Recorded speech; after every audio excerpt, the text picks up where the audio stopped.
ज़ैनब, आपकी पर्सनालिटी की मुख्तलिफ डायमेंशंस हैं और हर डायमेंशन में आपने औजे कमाल नहीं तो कम से कम कुछ ना कुछ कमाल ज़रूर किया। थैंक यू मतलब सो मच। आप एंटरप्रेन्योर भी हैं, आप न्यूज़ एंकर भी हैं, आप मॉडल भी हैं, आप पता नहीं क्या कुछ हैं। कोई आप सीधा पूछे, इंसान आप क्या हैं? आप हैं क्या?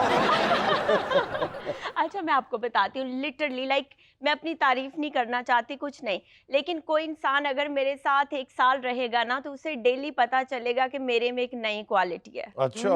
यस, वाह।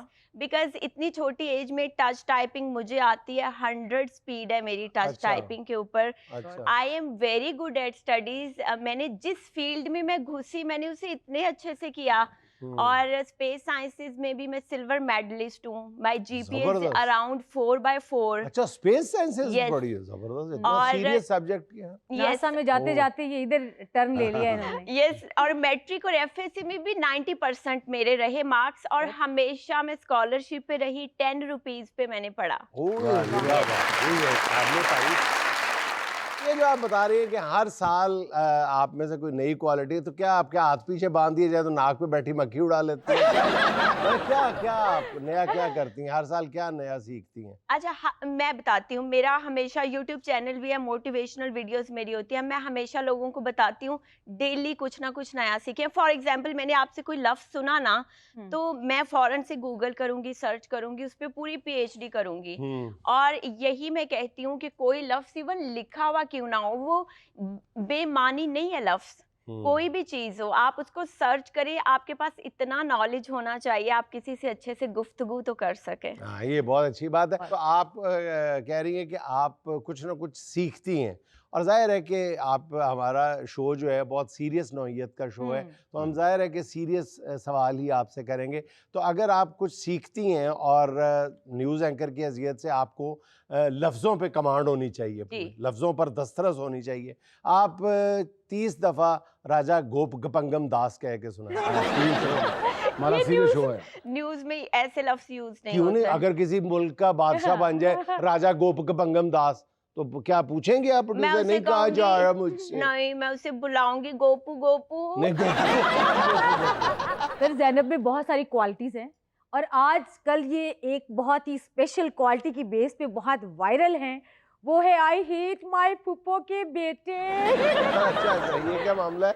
ये मामला इन्हीं से सुनते हैं कि इन्होंने कहा आई हेट माय फूफो के बेटे। अच्छा। बताएं क्या वजह है हेट अच्छा, की? एक तो इसकी बेसिक रीजन ये थी कि बहुत सारे लोग अपनी पुप्पो के बेटे से हेट करते हैं, तो मैंने कहा अगर वो डायरेक्ट नहीं बोल सकते तो मेरा क्लिप फॉरवर्ड तो कर सकते हैं। जैसे मोहब्बत की शुरुआत के दिनों में एक दूसरे को सॉन्ग भेजते हैं, हम डेडिकेट reels करते हैं भेजते अपनी हैं, फीलिंग्स का इजहार करने के लिए, तो मैंने ये भी एक कोटेशन बना दी कि भाई फॉरवर्ड कर सकते हो आप।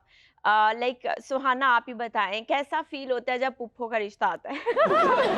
पुप्पो के बेटे का रिश्ता आता है। अच्छा ज़ैनब, एक मजे की बात बताऊं, जब मैंने मैट्रिक किया था ना तो सबसे पहले जो फूफो मेरे लिए तोहफा लेकर आई थी वो अपना बेटा ही लेकर आई। तोहफे के तौर पर। हाँ जी, अगर इसीलिए फूफो के बेटों की मेरी लाइफ में भी बहुत अहमियत है। अच्छा, वैसे आपने रिजेक्ट क्यों किया था? लाइक उनकी क्वालिफिकेशन कम थी, या अगर वो किसी अच्छी पोजीशन पे होते, आर्मी में होते तो एक्सेप्ट कर लेती? हाँ, आर्मी में होते, अमेरिका में होते, नहीं। अच्छी पोस्ट पे होते, पढ़े लिखे होते, फिर उसे कहना ये मेरी फूफो के बेटे हैं। मेरी रीजन बड़ी डिफरेंट सी है। हाँ। लाइक मैं, एक चीज आपने भी सुनी होगी कि अच्छे हमसाए एक नेमत होती है। हाँ। हमारी बदनसीबी ये थी कि हमारा हमसाया हमारी पुप्पो का बेटा ही था। यार, इंडिया से भी बुरा हमसाया हो सकता है कोई, आप लोग खुद सोचो। बम किसी और ने गिराया है, इल्जाम हम पे। लिटरली ऐसा मैंने अपनी आंखों से देखा है। और जो पिछले दिनों जंग हुई है इंडिया पाकिस्तान की, उस रीजन को सिर्फ मैं ही अच्छे से समझ पाई हूँ कि ये रीजन हुई क्योंकि ये हमारे साथ ऑलरेडी हो चुकी है। नहीं तो आपका जो पुफस्तान, सॉरी हिंदुस्तान आपका जो था, उनके पास भी राफेल थे, क्या थे उनके पास? उनके पास कुछ भी नहीं था। अच्छा, कुछ भी नहीं था, इसीलिए आपको अपने पुप्पो के बेटों से ज्यादा लगाव नहीं है। मतलब अगर ये उनके पास कोई 26 मुरब्बे जमीन नहीं होती ना। नहीं नहीं नहीं, मैं आपको बताती हूँ, आई स्वेयर मेरी पुप्पो लोग काफी रिच है, बस शाउर की और क्वालिफिकेशन की, इन चीजों की कमी थी उनमें। अच्छा, ये मजे की बताइए ज़ैनब कि एंटरप्रेन्योर की दुनिया में आप जब आई हैं और एज लेडी एंटरप्रेन्योर, आप क्या देखती हैं कि कारोबार की दुनिया में ख़वातीन के लिए कदम रखना, आगे बढ़ना मुश्किल है मर्दों की निस्बत या आसान है? बहुत आसान है, लाइक आसान है। गर्ल्स को इतना सपोर्ट किया जाता है माशाल्लाह हमारे यहाँ। आपने अपना एक ब्रांड भी इंट्रोड्यूस Yes. करवाया। अम्मी के नाम से शुरू किया था और मुझे था कि अम्मी के नाम से कुछ भी शुरू की हुई चीज ना कभी फ्लॉप नहीं जाती है। हाँ, बिल्कुल। वैसे लेकिन पुप्पो के बेटे मेरा के नाम से ख्वाब भी तो- ट्राई कीजिएगा, वो भी हिट होगा। ज्यादा हिट होगा। पुप्पो के नाम के बेटे की खीर बना के बेचिएगा, बहुत हिट होगी। मेरी पुप्पो मेरी फेवरेट हुआ करती थी, लेकिन जब उन्होंने हमारी जायदाद पे कब्जा किया हाँ, जो कि सही। 5-6 करोड़ की है, तो मेरी पुप्पो मेरे अब्बा से कहती हैं लाइक तुम अपनी बहन को इतना सा भी तोहफा नहीं दे सकते हो, हाउ इज दैट पॉसिबल कि आप तोहफा छीन के लो, है ना? अच्छा Not ज़ैनब, ये possible. आपका बात करने का अंदाज जो है ये फितरी है या आप जानबूझ के नहीं, ये? मुझे लगता है जानबूझ के हम इतना प्रोलॉन्ग्ड नहीं कर सकते हैं। अच्छा, मेरा है ही ऐसा, और इवन कोई बंदा अगर मेरे साथ 15 दिन 20 दिन रहना शुरू करेगा ना तो इट्स मोर पागल हो जाएगा। मेरी बहुत सारी फ्रेंड्स हैं और जब आपके मेरे साथ रह रही हैं मेरे और साथ वो भी अब स्लो मोड पे आ गई। स्लो मोड पे आ गई है। फुफ्फो के बेटों ने इनके साथ ना इनको इग्नोर करना शुरू कर दिया है। अगर मैं इसके साथ रहा मैं भी ऐसे ही हो जाऊंगा। मैं तो इनके साथ नहीं रह सकता हूँ, मैं तो जा रहा हूँ।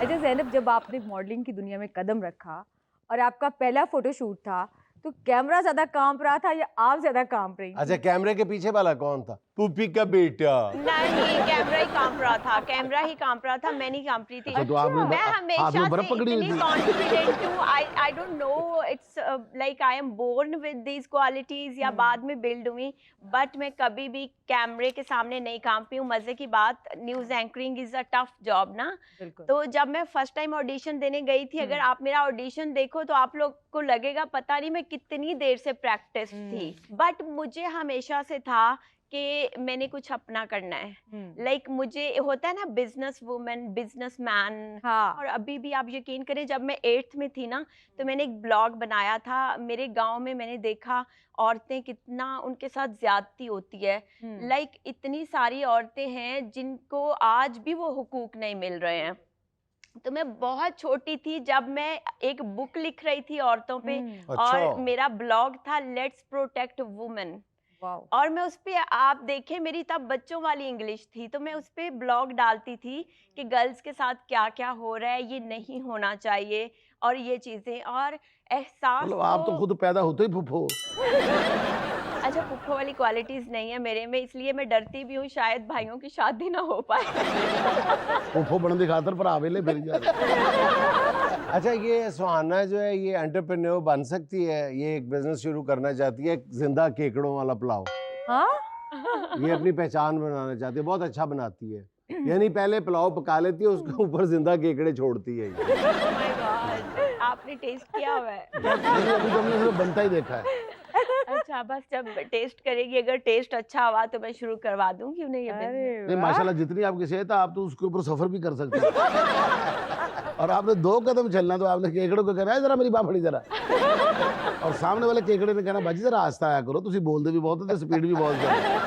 अब जब ज़ैनब ने कहना है ना केकड़े को कि मेरी बाह पड़ी, तो केकड़े ने कहा, नहीं नहीं, मैं तो तुम्हारी पुप्पो का केकड़ा हूँ।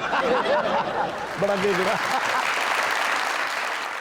ज़ैनब, खुदा के कामों में, अल्लाह के कामों में कोई बोल नहीं सकता, बिल्कुल ऐसा है। ठीक है ना जी।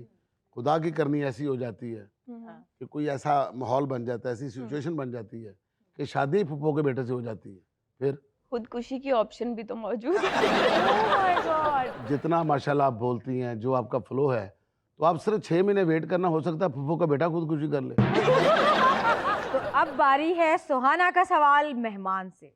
सवाल ये है, अगर खबरें पढ़ते हुए कुर्सी खिसक जाए तो लाइव ट्रांसमिशन में कैसे मैनेज करेंगी? ऑप्शन नंबर 1, ब्रेक तक बैठने का पोस्चर बरकरार रखेंगे। ऑप्शन नंबर 2, फौरी ब्रेक ले लेंगे। ऑप्शन नंबर 3, या गैर महसूस तरीके से खड़ी होकर खबरें मुकम्मल करेंगी। ऑप्शन नंबर 4, या ये कहेंगी देखिए नाजरीन मेरे साथ चेयर भी कितनी एक्टिव है, ब्रेकिंग न्यूज लेने चलेगी। अच्छा, मैं तो हमेशा ऐसे ही करती थी, न्यूज में भी जब थी, आई वाज हाँ। Very confident. तो कभी कोई भंड होता था ना तो एंकर्स रोने लग जाते थे, यार क्या होगा, क्लास लग जाएगी। हाँ। मैं उसको बड़ा इजी लेती थी। हाँ। बाज़ दफा ऐसा हुआ, भंड हुआ, मैंने फौरन ब्रेक ले ली, और अच्छा था पीसीआर ने भी ब्रेक उठा ली। सो आई थिंक अगर कोई भंड भी आप कॉन्फिडेंटली करोगे ना, दैट विल लुक गुड। आप ब्रेक ले लें। गुड। घर में आपकी फैमिली में कौन कौन है? मेरी फैमिली बहुत बढ़िया अल्हम्दुलिल्लाह। वी आर 5 सिस्टर्स और 3 ब्रदर्स। अच्छा, दिन गुजर मैं जाता है सबसे सबके साथ छोटी बातें करते करते। सबसे बातें कर बहुत हमारी होती, लाइक हमारी आपस में इतनी बॉन्डिंग है, हमें कभी दोस्तों की बहुत ज़रूरत ही नहीं पड़ी है। तो मुझे लगता है कि अच्छा, आपको अल्हाम भी होता है ना, आप सवाल पूरा सुनती भी नहीं।